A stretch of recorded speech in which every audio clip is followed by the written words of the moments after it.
Hi there. My name is Alex Zahara. I play Uncle Howard in Final Destination Bloodlines. Go check out the movie and check out Pop Culture with Pat. What's your favorite scary movie? Trick or treat!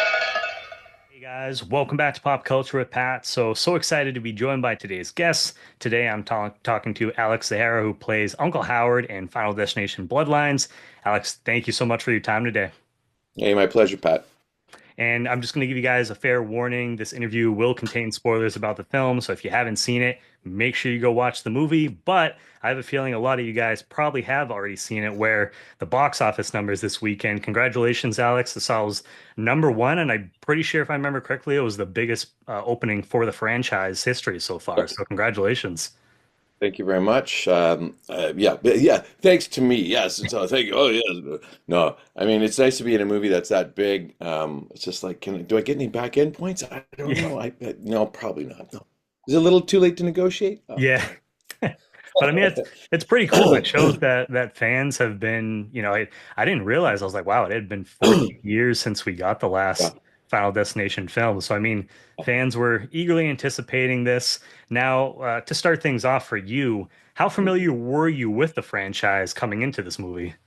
Well, of course, I knew about the Final Destination franchise. I believe I saw the original years ago when it first came out. And then I hadn't really watched a bunch of them. Well, maybe I had. I can't, it's hard to remember. I'm getting old and my brain kind of. Anyway, no, but to be quite honest, the Final Destination franchise, or like death movies, like slasher horror. And not that this is slasher horror, but I get scared. I'm a Yeah. little bit of a crybaby when it comes to stuff. Like my wife and I watch All Creatures Great and Small and stuff like that, and about a British veterinarian in the 1940s during the war. Like that's more my cup of tea. Like I'm into that sort of thing. So watching like people get eviscerated, not normally my thing. Yeah. Um, so I've watched a few more here now recently again to gear up for the release of the movie, but oh man, it's hard to watch. I mean, in the sense of it's too much. I feel too much when I watch it. I feel every death. It's like maybe the part of being an actor and whatnot, but I can feel everything, like everything. So it's tough to watch. So Yeah. I've watched one, two, and bits of three and four and five. I'd say, yeah, I know, like, I mean, watching these movies, whenever a new one comes out, they always introduce a new kind of trauma that, you didn't think that you might have. And, ever since part two specifically, and I feel like a lot of people probably say this, but ever since part two, I will never drive behind a log truck. See them on the road. I'll pull over. I'll get into the other lane. It's like, I've seen that movie. I'm not putting myself in this position. Yeah, well, in all seriousness, I grew up in northern Alberta and in Canada, and it's one of the main things. It's oil, timber, and like farming, right? Oh, gee. And we had the Canfor mill right in town, and there was always you worry about logs falling off. How about the fact that your town can burn down? Yeah. The Canfor mill, when I was about 10, 11 years old, caught fire, and like it burned like this. It was daylight at night in our town because Wow. every log in that place was on fire.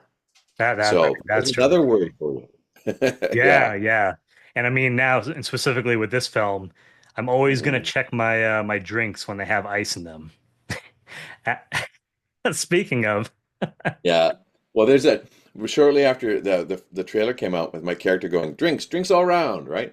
Then all of a sudden there was all these like people spoofing it or whatever. Like they go to drink like this, and then they hear my drinks, drinks all around, and they're like, like, and thousands, I mean thousands of them. My wife's friends at the office were showing, and she just kept scrolling on this thing, and it was just thousands of people doing this, and I was like, wow, that's crazy. yeah, I was gonna say that Yeah. must have been kind of wild for you to see that you've kind of become this saint and sensation, this viral trend. Yeah, my character has for sure. Yeah. Uncle Howard. And if you hear any noise in the background, we have a year and 4 month old black dachshund puppy, and Shannon, my wife's playing fetch with him in the background, and it's all good. But Yeah. yes, the other day I had him in an interview here because I was alone, and he wouldn't suffer to be alone, so I can't do that to him. Oh, totally understandable. Now, as far as because this film, I mean, it's been in the making for a while now. Because I remember it being Yeah. announced and then it being, it seemed like it was canceled, put on the back burner. So how did you get involved with the film? Obviously, I'm assuming there was some kind of audition. What did that look like for you? Yeah. Well, I mean, if you heard the story of the boys like Adam and Zach, how they got the job, right? They're movie freaks. It was a bit of an underground sleeper hit, Yeah. and then they got put on the radar for the studio and producers Craig Perry and Sheila Taylor about possibly directing. And I just saw an interview about it, how with Craig last night. I was watching some stuff and said that you know and Adam and Zach too. They said like it's like an actor as an audition, like same as me. I had an audition. Like it's all self-tape today. There's no really in-person auditions with producers, directors anymore, which is really unfortunate because when you get into a room with people, like even you and I talking here right now, I can get a good vibe off you. There's my goosebumps of excitement. There you go. I'm serious. I get goosebumps when I get excited till to this day about everything. But the point is, you get a feel of the person's energy and what it might be like to work with them. Whereas just over Zoom, yeah, sure, you can get a sense of it, kind of, but it's not the same as meeting the person live in person and interacting, and. So, but they had a Zoom meeting, and they had this meeting, and within the meeting, they destined themselves, and they killed each other, and like or Adam at least with a fan dropping out and like chopping his head off or whatever. Just So anyway, they knew the Craig said. assignment. Yeah, well, Craig Perry, who's been since the get-go the producer, one of the main producers, if not the main producer, said that just sealed the deal for them. So, Yeah. my case, I had a Zoom, or I had a taped audition, and did that. I can't remember if we had Zoom or not. I'm not sure, but I've known Zach for years. Adam, not so much, but I knew Zach through the local Vancouver scene. And when they liked my audition for Uncle Howard, and then they said, "Hey, listen, can you do for the callback? Give us a bunch of takes on this scene, or give us a few takes on this scene with my sister Darlene and I." So I said, "Okay, I'm not going to leave anything to chance because I really want this." It really struck home with me because this script, on the personal level, hit home. It's very similar to my family in a lot of ways. There's function and dysfunction in families, and dysfunction. Anyway, so I really felt a lot of affinity toward Howard. So I did it 6 ways. I did it 6 ways to Sunday. I did six completely different takes on the same scene because I wanted to show them like I could do anything you want with this character, Yeah. and it worked. So talking about the film, I love that in this movie too, because we haven't, so it was a fresh take on the franchise, because up to this point, we haven't seen it be about a family. And so I feel like that added a Right. whole different dynamic to the movie. So can you talk about just meeting the cast, working with them, and developing that family dynamic that you Yeah. guys do share in the film? For sure. Yeah. Well, like I said, all families have a level of function or dysfunction, right? Yep. And for me, we had rehearsal period, thank God, and Craig talked about this in a interview himself.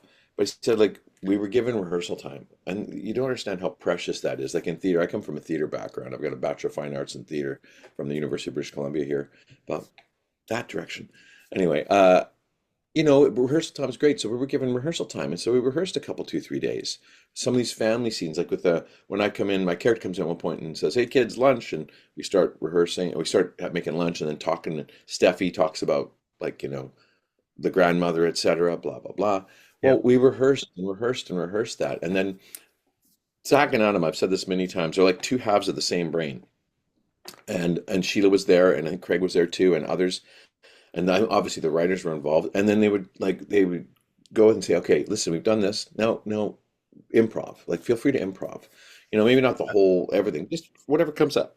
Excuse me, go ahead and improv." So we would try different ways, like Uncle Howard raging and getting crazy, mad, maybe angry, and no, no, no, don't talk about my mother, whatever, or like whatever came up, whatever any character thought would come up, felt right. We did, and they incorporated aspects or feeling of that into the film.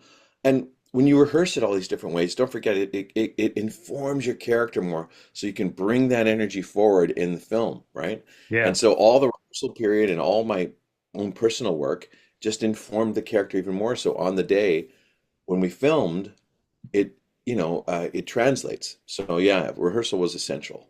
Yeah. I mean, so it sounds like they were very collaborative directors, which Oh, huge. I feel like is super important. And And sometimes producers and directors.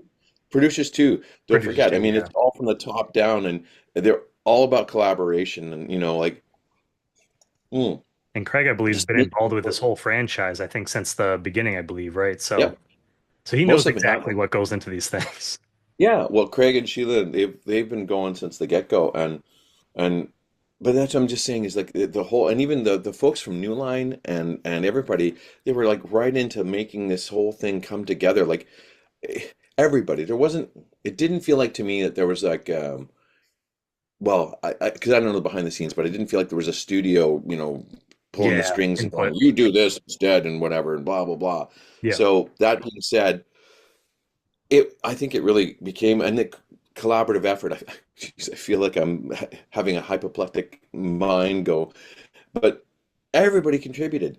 The cast, the crew, every like because all their suggestions. There's the props department had made this giant Jenga set that had to be reset and be able to be used and reset because we were had to match the wides, the close-ups, etc. Yep. The Like continuity. and everything, yeah, the continuity had to check. Sorry, my hair's all over the map this morning. There we go. But yeah, everybody contributed, and that's just it. Sometimes I've been on sets where it's just like, there's this authoritarian, man, like, oh, that's really a great environment to work in. Not at Yeah. all. So inclusive, so whatever. And even during takes, it'd be like, Adam and Zach would come up and they'd share thoughts and this, that, and they'd say, and then the last take or two takes from the end, they'd be like, okay, just do this for yourself. Whatever. That's what I feel like sometimes too. You get the best takes just because you guys get to kind of play around with the Yep. characters, and some of those takes just are happy accidents. And That's my term too. Happy accidents, they come up. But I mean, there's no, in the film, really, there's no such thing as happy accidents when you rehearse and rehearse and rehearse because you're just drawing upon another aspect of the character, another iteration of the character. But I also believe in happy accidents, things that just come up or words that happen or maybe something falls. Like my favorite is my favorite movie of all time is It's a Wonderful Life. yep, And when Uncle Billy walks away at the end of the reception for Jimmy Stewart's brother, he walks away and him and his wife got married there, and they're and he my wild Irish roll, and then there's this big clang and clang and clang, and he goes with it. He improvises and I'm all right, I'm all right, and Jimmy just kind of waves and smiles. But what had happened was a crew member had dropped a load of film canisters off set, I didn't know and he that. just yeah, yeah, that's what happened. He rolled with it. Well, Frank Capra, the director. You figure he'd be mad or whatever, but that was a happy accident because it matched the character. And look at the goosebumps right there. There Yeah, you go. See, yep. yeah. So those moments to me, that's a happy accident where that happens, and he went with it. Frank Capra gave that guy a $10 bonus, and when you were making $40 in a week, that's like a quarter of your salary, right? Yeah, So yeah. Anyway, stuff like that. There's happy accidents, but these guys were very meticulously planned, but allowed for freedom of expression from other people, crew.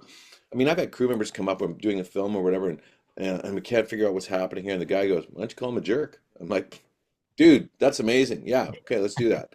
And they're like, yeah, yeah, and the lighting gentleman or the grip or whatever, just call him a jerk. Okay, great. It's in the movie. yeah, yeah. No, I love that. Now, I know I gave it in the beginning, but these next two questions, these are going to be spoiler specific. It is in the trailer, so if you guys have seen the trailer, you know what we're going to talk about. But spoiler, three, two, one. So, what was your reaction when you read your character's death scene in the script for the first time? I laughed because I was like so happy. Uh, I've been killed 40 times in film. Jeez. Yeah. This was my 40th death. I counted. I went through everything before we actually did it. I made sure, and I just sort of announced. I said, just by the way, I want to thank everybody for this is my 40th death. And they're like, get out of here. But no, it was great 'cause, like literally, I've been shot, stabbed, hung, nuked. In Stargate, my main character nuked the guys we exploded ourselves in the gate room. Oh, I've had smallpox. I was eaten by weird, evil gnomes, demonic gnomes in the Immortal. Yeah, I mean, I've had a lot of weird deaths and or interesting deaths. Got shot with a double barrel shotgun by Robert Duvall in open range, So, is all this this a stuff. new one So for you? this was brand new. Death by, lawnmower. And we're not giving it away. It's in the trailer. Come on, Yeah, you yeah. know. So yeah, it was great. It was real. I just was like, no way, that is so awesome. But how they did it and how they executed it was amazing. Yeah, so I was gonna that was gonna be my next question is that there was a lot going on in the scene. I feel like it was one of my favorite set pieces in the movie, and one of my favorite things with the Final Destination franchise is how they like to play with the audience. I feel like they almost did that even a little bit more this time around with this film because you just think there's so many ways that these other characters might die first before what happens to you. So can you just kind of talk about filming that whole sequence and yeah, what went into your death? Well, I mean, if you see in the trailer, it's all there. Like Bobby, I'll use the film names right now. Oh, well, whatever, I'll intersperse. But Bobby's Yeah. bouncing. One of my sons is bouncing on the trampoline and gets his cousin involved over there, played by Teo, and Anna Lore, and well, Owen, Bobby earlier. They're at the bar fixing drinks, and that's when the glass breaks, and you see a piece of glass go in someone's drink, and that's how they play. They play with the fact that who's going to drink the glass, like who's going to get it, and everybody, like Richard's over at the barbecue setting up, and it, boom, it goes off, and whoa, hey, hey, he almost loses his eyebrows. All this stuff's going on, and we're playing giant Jenga, and there's a rake under the trampoline. Well, they did a wide master of this stuff, obviously, and then they had to come in and film every piece from different angles, because you had like the trampoline zone, the Jenga zone, the bar zone, the barbecue zone. What else? When Darlene shows up, and then Tinpo is playing. Steffi's dad is playing Jenga and stuff too. There's all this stuff, and April Telek plays. We play husband and wife. She's getting the barbecue ready, and it's funny because she knocks the beer in the thing, knocks the beer, which Yep. gets Gets it the going. go machine going. So yeah, they shot from all these different angles, and then like coming tight close-ups and this and that. So there was like a lot of setups. That took us like 3-4 days, I think, to film that whole That's what I was sequence. wondering. I was like, because as you're breaking this down, saying that they had to do kind of each individual shot, I was like, was Yeah. this? I imagine, yeah, there had to be something probably over a couple days. Well, it was over, I think, 3 days to a week, at least. I mean, of the stuff that I was involved in too, I'm sure they shot stuff that, because if I'm not in the shot, like they could shoot it whenever, right? Yeah. I'm just saying, you shoot stuff, but I was pretty sure it was close to a week, 3 days to a week. Yeah, it's hard to remember right now, but all I remember is like you think because I'll show you. It's typical Vancouver weather today, where it's overcast. I'm looking out my window. It's overcast, gray, rainy, kind of, like Yeah. winter Yeah. weather, Same typical here. Vancouver winter weather. So, where are you at? Sorry. I'm in New Hampshire. Oh, So there you go. You know all about it. Yeah. yeah. So anyway, but so the day of that I'm dying, and like it was rainy and crappy. It was fog. We couldn't shoot. We had to let the fog dissipate. It was so cold and crappy. There was fog on the final. I think it was the final day we shot that. And then, kudos to the DOP, like and his gang of collaborators, because they made it look like it was a bright, sunny, warm day. It Yeah. all looks bright and sunny backyard barbecue, but it was not. I was cold. I was lying there. I think they put an extra blanket or two down or a ferny blanket down because the grass was wet and it was minor. There was puddles in the yard like from rain the day before or something like so. Gotta love Mother Yeah, movie Nature. magic, my friends. Yep. Oh yeah. No, I same thing. I got to work as an extra on Beetlejuice that came out last year, Oh, and that nice. got filmed in both Massachusetts and Vermont. And when they filmed at least the Vermont portion of it, that was shot in July. But if you've seen the Yeah, film, like it takes place in the fall time. And so when we were up right. there filming, all the trees were completely green, but they had to Oh, go in and wow. change like all the colors for the leaves and stuff like that, added leaves on the ground. And so, yeah, gotta love movie magic. How what they did it with the lawnmower. It was a practical effect, right? Where it Yeah. had the lawnmower and it fell on my face, and the upper portion, they actually looked like the engine. It was a compressor, and it shot out all the blood and guts. So that must have been so you were there where you were like off to the side watching this. No, no, I'm underneath it. Like I was underneath. Wow. It lands on my face and then goes blark. And so Jeez.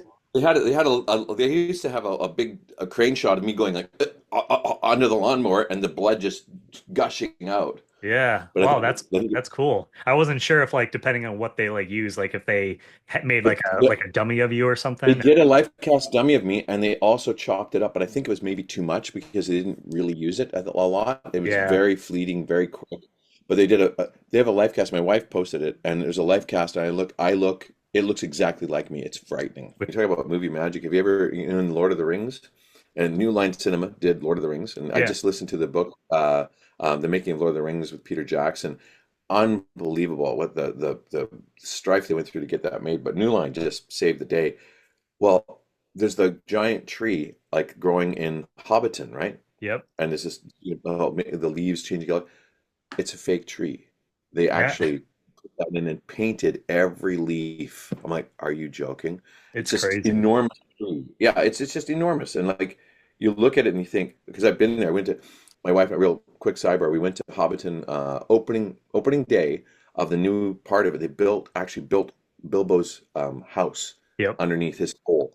And we got to tour it. We were at noon the first day that it would open, and we got to go in, and it was incredible. that's But talk amazing. about attention to detail. But I want to put a shout out to New Line there because the guys at New Line were incredible. And Oh yeah, the day of the premiere, my wife and I were staying out in Anaheim going to Disneyland because she'd never been. And I thought, well, if we're going to go over there, we might as well make it worth our while. So we yeah, did 2 days at Disneyland, Saturday, Sunday, the hottest 2 days on record in May ever. It was like 98 Fahrenheit.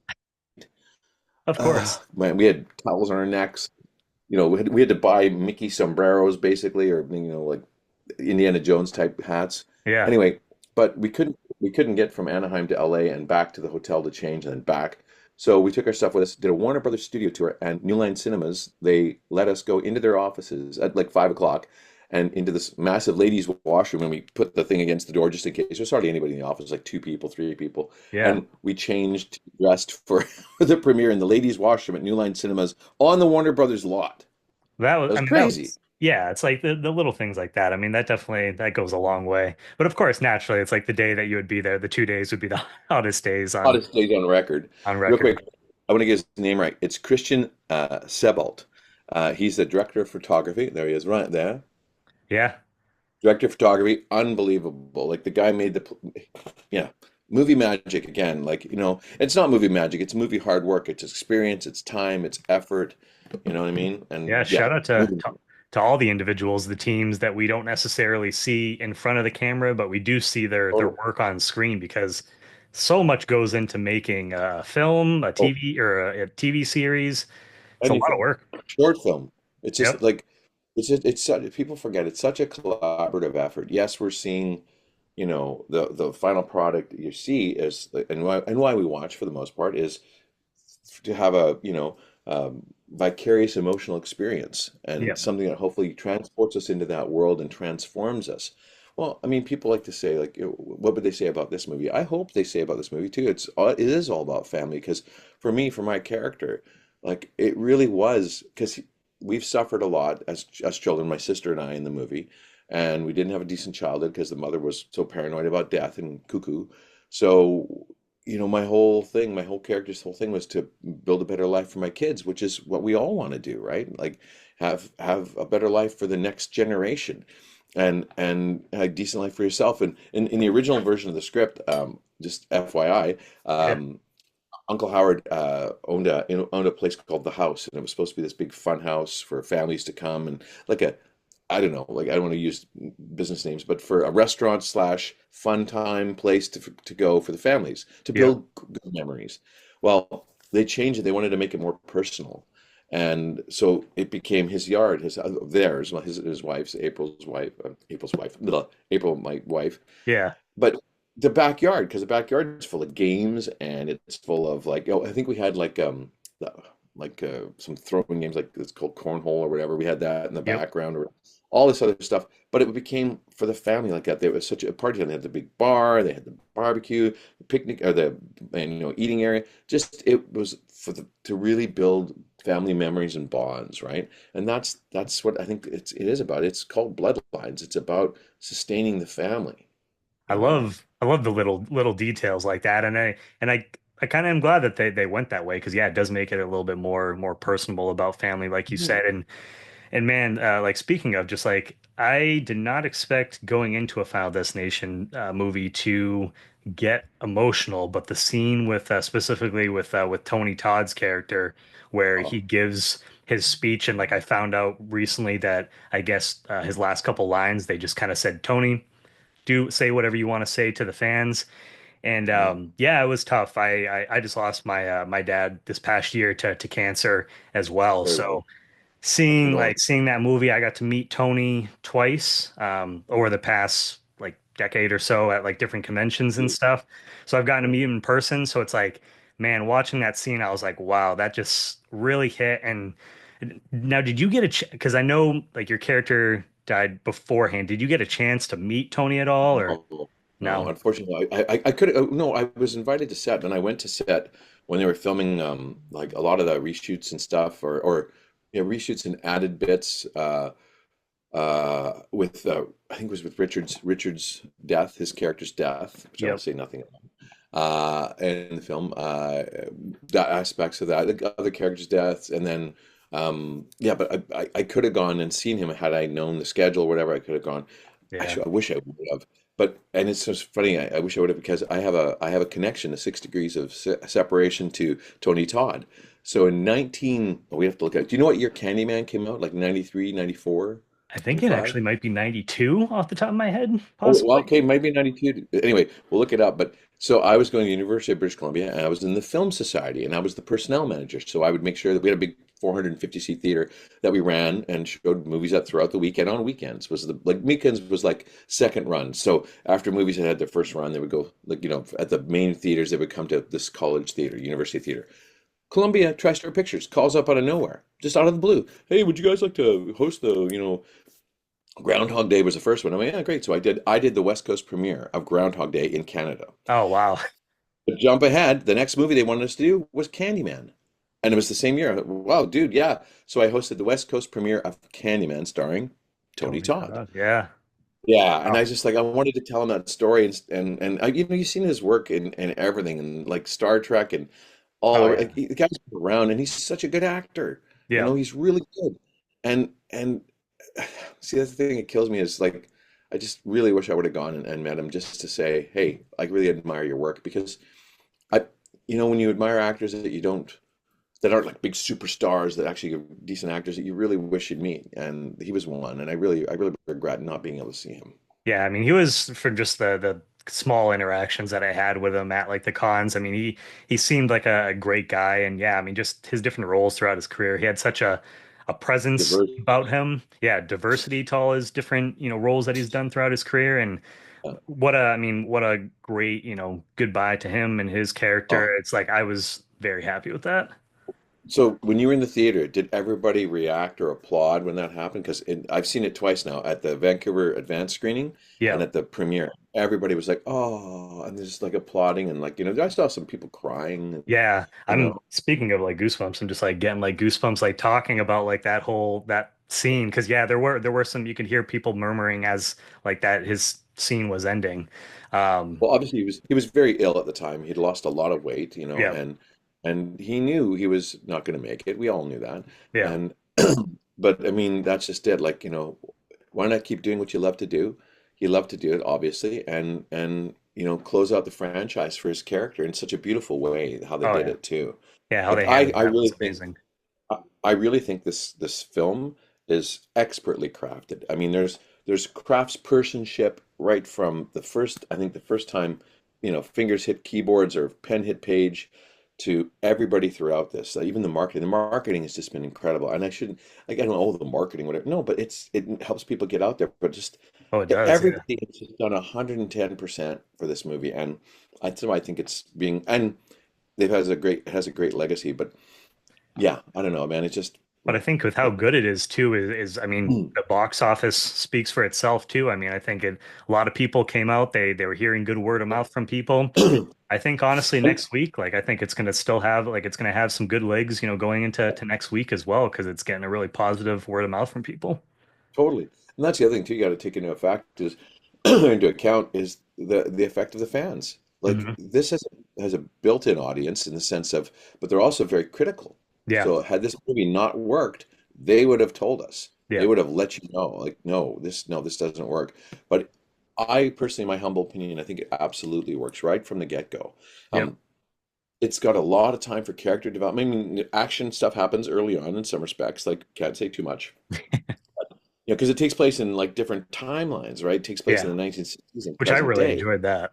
Oh, Totally. They did such a masterful job with that. And I have a bunch of I have a bunch of friends in all those scenes. Like the lady that is on fire, like I've just met her Yvette, but Mark Brandon's in it, Travis Todd, Oh and wow. Bernard Coughlin is a super great and old friend of mine, one of the first professional theater. He plays the maitre d' in the 1960s thing. But to Yeah, finish my point, it's a finely crafted movie. Like it is almost in some respects, I think it's a flawless film story wise because you look at it and the web that it weaves and it ties all the other films together. You which know, is it tough. oh yeah, super tough, but it's finely crafted. Look at the cinematography. Look at the shots that are done, and they're made to elicit an visceral response for you. I mean, it's not the same thing at all, but the principle is there. Where, like, if you look at Lawrence of Arabia, excuse me, allergies. You look at Lawrence of Arabia, and there's this great distance shot of Omar Sharif, his character, on a camel, way in the distance, this tiny little black dot. And you just feel as he's getting closer, and because Peter O'Toole's with his guide, and his guide is like illegally taking water from a well that does not belong to his clan, and you know that something bad's going to happen. The tension rises every time he cuts to it. He's getting closer and closer and closer. But that they the shots set up an emotional context for the audience. Like if I'm up in here and I'm talking to you like this is a far different interview. This is very Oh much more yeah. intense, as opposed to me being sitting back and relaxed, etc. But that's just it. You look at this movie and all the elements of this film, like the pennies going around here and there, and just everything. And you look at all the homages to all the other films in this movie, to all the other Final Destinations. There's so many little Easter egg So many Easter moments. eggs, which makes it a lot of fun. Yeah. Anyway, I think it's flawlessly crafted. I really do. And speaking of pennies, it's so funny how these films how they make you look at everyday objects a little bit different. I was I went to go get my computer the other day, and as I was like pulling it out, I went to go a penny came out of like nowhere, and it rolled on the ground, and I like looked at it for a second. I was like, if that says 1965, I'm just gonna like stay in the house and Yeah, not do yeah, yeah. anything for the rest of the Anything in day. the 60s, I'm just like, nope, nope, that's Yeah. fine. So has that happened to you? Have you had since I guess like working on this film, or even since you saw the first one, have you looked at any everyday objects and kind of given them a second thought of what if something just went bad with it? Okay, now I'm going to tell you the story, and this is absolutely true. And I think people think I'm making this up, but it's not. And I don't. I don't take this lightly at all because I do believe in this. Like, talk about premonitions, etc., gut feeling. I Yeah. absolutely believe in it because No. they've happened to me a couple times. Like, I don't know if it's ever happened to you, I, but I've gut had, feeling stuff, yeah. well, I've literally seen images in my head, like just quick flashes. And it's happened two or three times in my life. So, real quick, long story condensed. The first one happened. My grandma had emergency surgery up in Alberta, so it's a 12-hour drive there one way. Buddy helped me do it in February, and we were just exhausted. We drove up on a Friday. She had a surgery on a Saturday. We drove back on a Sunday because we had to work Monday, and we were just about 4 hours out of Grand Prairie's Jasper National Park, and he was all tired. I was tired, and we said, "If we need tired, pull over." And he goes, "Hey, Alex, can you drive?" And I said, "Oh, dude, I'm so tired. Let's just pull over and sleep." He goes, "No, I'll keep going." I sure, well, okay. But I'd had about 4 hours earlier, just as we left Grand Prairie, I had this flash, this image in my head of us in the vehicle, him driving, and there was white snow all around the truck. Well, 4 hours later, he fell asleep at the wheel, crossed the center line, and luckily, he's a pretty bit of a lead foot, so he was doing like 120K, which is like 65, 70 miles an hour. Jumped into this embankment, hit the ground, snow everywhere. I wake up with my knees bouncing around my head and snow everywhere. And I look over at him. It was like planes, trains, and automobiles. Dude, you okay? Yeah, you okay? Okay, let's go check the car or the truck. That's terrifying. Yeah, and we walked back, and we had missed an 8 foot wide culvert by less than my boot print. Wow. And you think, if we'd hit that, we would have rolled. Yeah. Now, we were okay. The truck was fine. Skip ahead to last summer. My wife and I were going on a huge road trip. 20 road trip? What am I, Daffy Duck? A huge road trip. And we were driving about 2,500 kilometers in a week, which is a lot. It was like 2,000 miles or something like that, or maybe a little less. But anyway, so we were driving up to Alberta to visit relatives, my family, etc., and then come back. As we were filling up for gas to leave, I had an image flash in my head of us upside down again in our vehicle, her vehicle, with our little puppy Cooper hanging in his little harness, swinging around. And I didn't say anything. I didn't want to freak her out, whatever, but I should have. Because about 6 or 8 hours later, we were in Sicamous, a town in the middle of sort of the middle of British Columbia in the interior, and there was a big RV, huge old style RV, like I don't know how long, 40 feet long or something, just enormous. Yeah. And there's single lane highway going both directions at 100 kilometers an hour, which is around 60 miles an hour. So going like this, and this guy, there's a slight little left turn lane for a little campground. Okay. So we're all coming by. This guy's sitting there, and we just come over this little ridge, and we see this. And as we're getting closer, all of a sudden, this dude just turns, and there's full on traffic coming. And both my wife and I went, "What the?" Yeah. And all of a sudden, boom! Like the front end just exploded off this RV, and a massive Dodge pickup truck tore off the front of the RV and kept going that way. And then a silver RV, not RV, sorry, silver SUV strikes the middle of the RV, hits the middle of the RV, bounces off this way, hits a Ford Bronco in front of us, brand new Ford Bronco. They collide, and as we're going forward, like we're passing them, and they're now flying past us this way at 100 kilometers an hour. They bump a family van. They crunch the front end of it a little bit on the side, and as they're coming, and it all happened in slow motion. I swear, it was just like in the movies. And I'm driving, and I just went like this, and I got us out of the way just enough that they just kissed the side of our vehicle. Just three little scratches is all we got, and felt a little wobble. And then we all came to a stop, and we're like, what the heck? If I'd have gone one more foot this way, it was a 20 to 25 foot drop down an embankment. Jeez. Man, Alex, That's the roll. you were like living a real life Final Destination right here. Jeez. Totally, man. It was incredible. And then nobody, like, here's the thing. The two vehicles that hit head on, completely destroyed, but nobody actually got hurt. The Wow. Dodge pickup was really badly damaged. The RV was destroyed. It was a write-off. Well, not destroyed, but I mean, the front end was gone. The middle was gone. The family van, 6 people in it, including from a 5-year-old or 4-year-old to the dad and mom.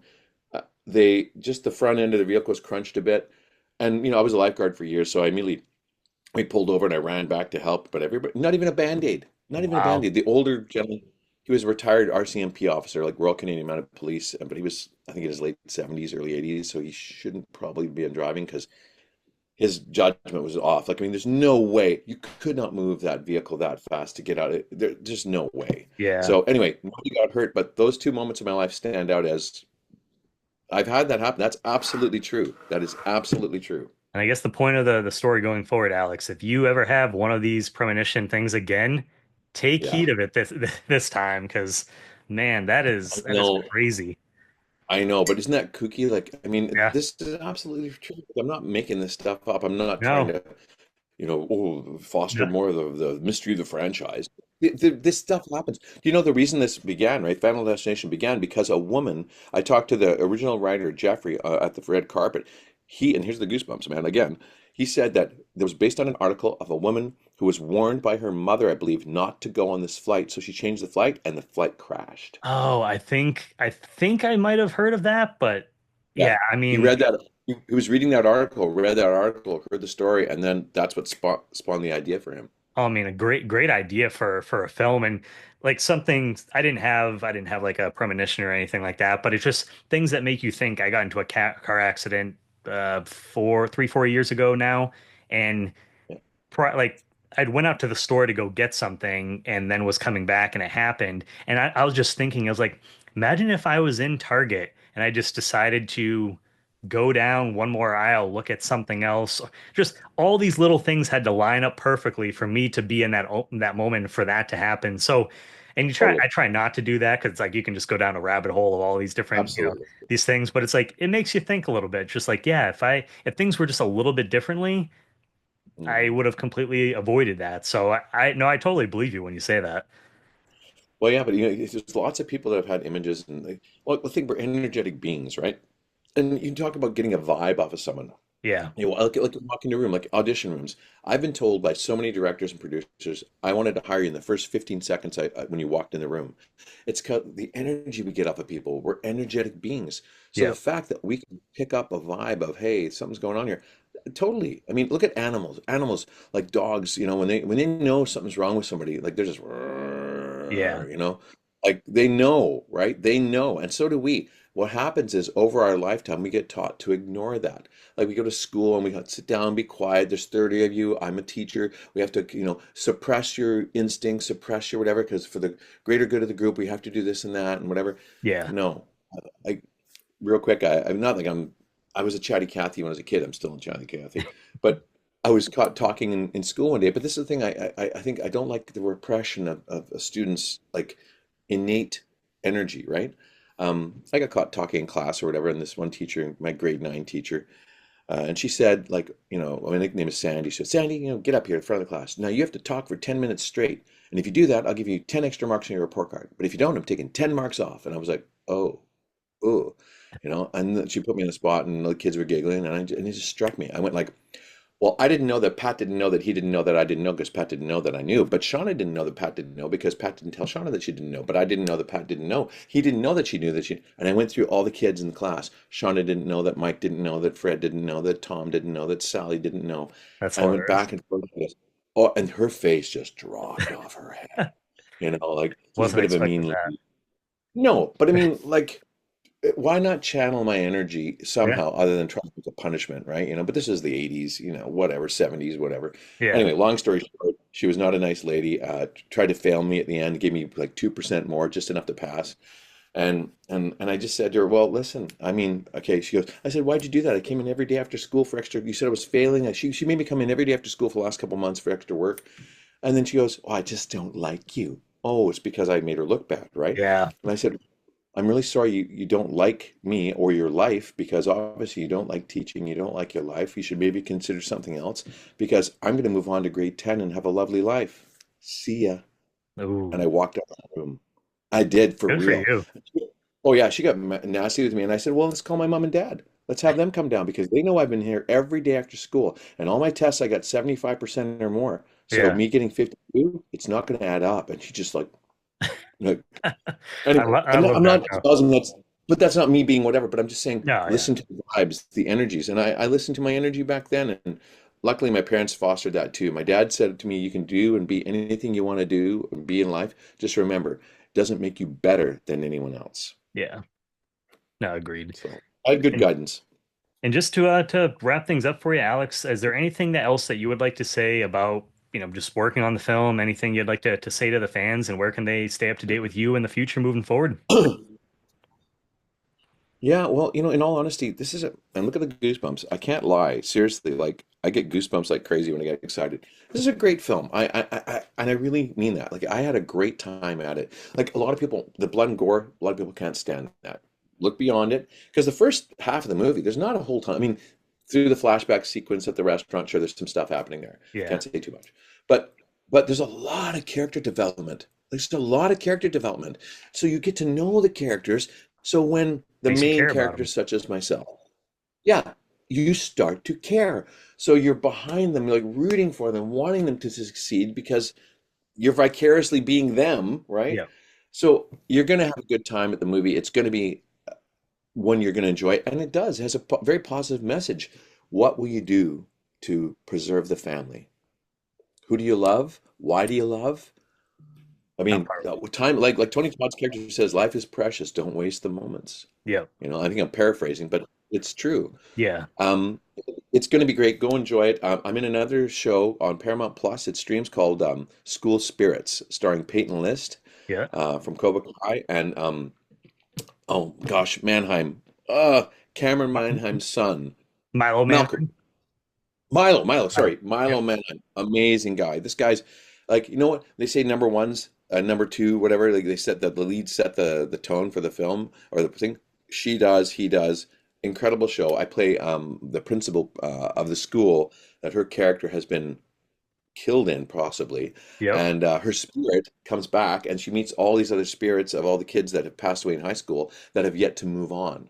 and she tries solving her potential murder. Anyway, we're going into season 3 this summer. Hopefully, Uncle Howard. Yeah, Hopefully, Principal Hartman is there. I you say never Uncle know. Howard, Principal Hartman. I've got all the H characters going on, but hopefully, we'll be back doing that. But it's another really great show if you want to see a really good like engaging sort of mystery show. That it's one to watch. I And definitely yeah. recommend it. Oh, and the boys, Adam and Zach hired me for Freaks Underground, the sequel to Freaks. They've just finished it, and they're doing it in LA. They're editing right now and whatnot.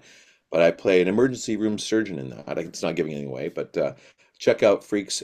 Watch the original. We watched it a few months ago. It's so good. Yeah, Like it that's is. one I gotta check out.